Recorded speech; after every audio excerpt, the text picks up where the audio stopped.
Sa umagang ito, tunay na may babalikan tayo eh. Tunay na may Diyos na kayang tanggapin tayo kahit napakarami na nating pagkukulang, kahit napakarami na nating pagkakamali, kahit palagi tayong nagkakasala.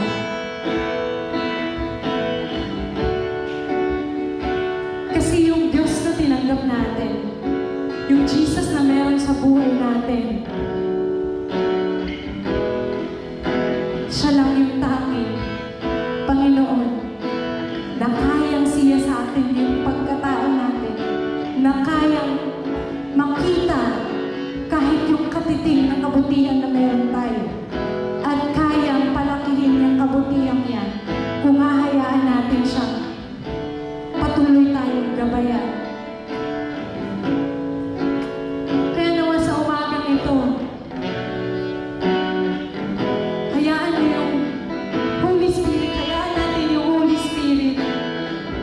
yung paggabay sa atin, na patuloy siyang pasalamatan, na patuloy siyang itaas, na patuloy na siya sa atin yung puso't kaluluwa at isip natin, at huwag tignan kung sino yung nasa harap, kung sino yung tumutugtog, kung sino yung katabi mo. Dahil walang tanging dapat papurihan at dapat tignan kundi ang Panginoon.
patuloy kang nandyan. Patuloy mo kaming ginagabayan. Patuloy mo kaming tinatama. Na kahit husgahan kami ng mundo, na kahit matukso kami ng mundo, hindi ka nagkulang. Hindi ka nagkulang na kami abutin muli. Hindi ka nagkulang na kami tanggapin, na kahit alam na alam mo na marami kaming pagkukulang sa'yo. Pero Lord, tanging ikaw lang ang nagpaparamdam sa amin ng aming tamang gawin, ng aming dapat gawin. Na kahit matukso man kami, na kahit magkamali man kami, na kahit husgahan man kami, meron kaming Ama, meron kaming Diyos na kasama, na hindi magkukulang, na patuloy kaming sisiyasatin, na patuloy kaming mamahalin, na patuloy kaming itatama, at patuloy kaming gagabayan. Dahil babalik kami sa piling mo at tatandaan namin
Amen. Amen.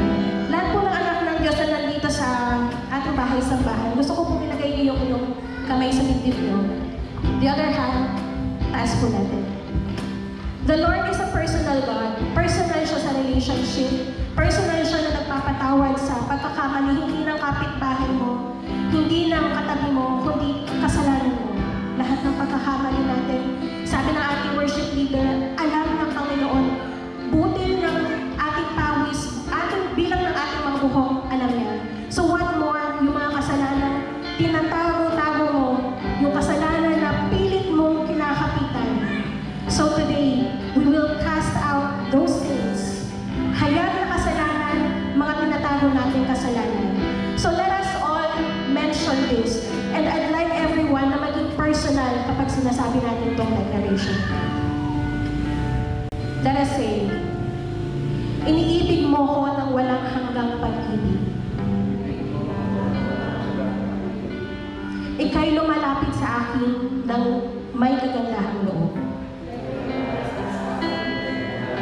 Sinabi ng Panginoon yan sa Jeremiah 31:3 sa kanyang bayang Israel. He said, the Lord appeared to us in the past saying, I have loved you with an everlasting love. I have drawn you with unfailing kindness. Ganun kabait ang ating Panginoon.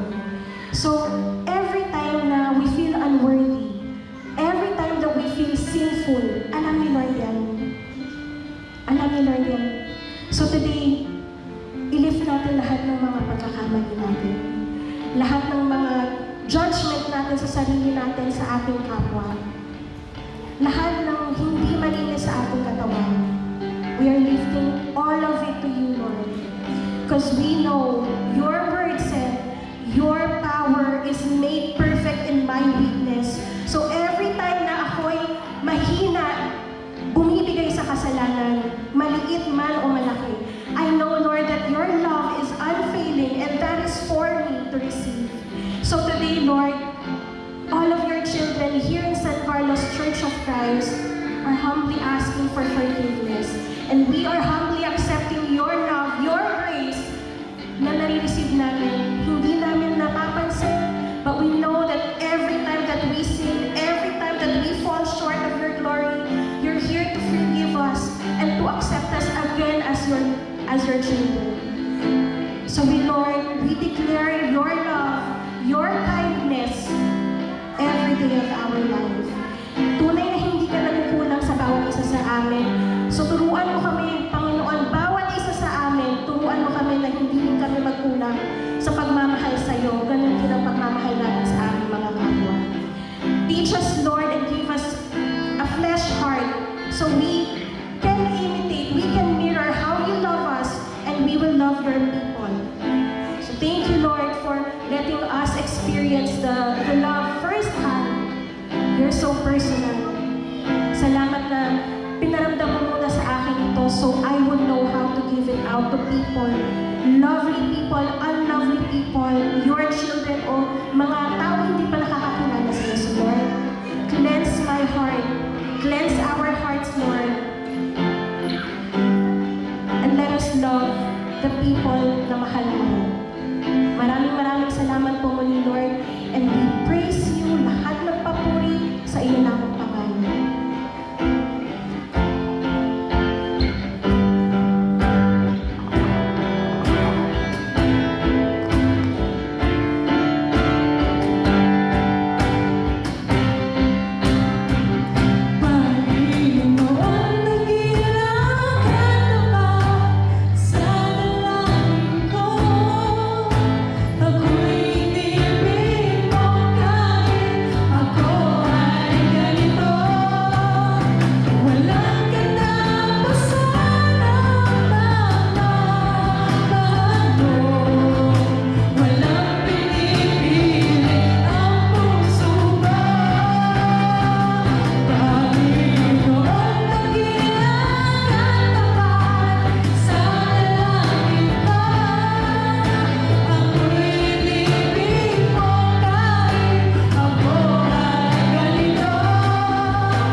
po.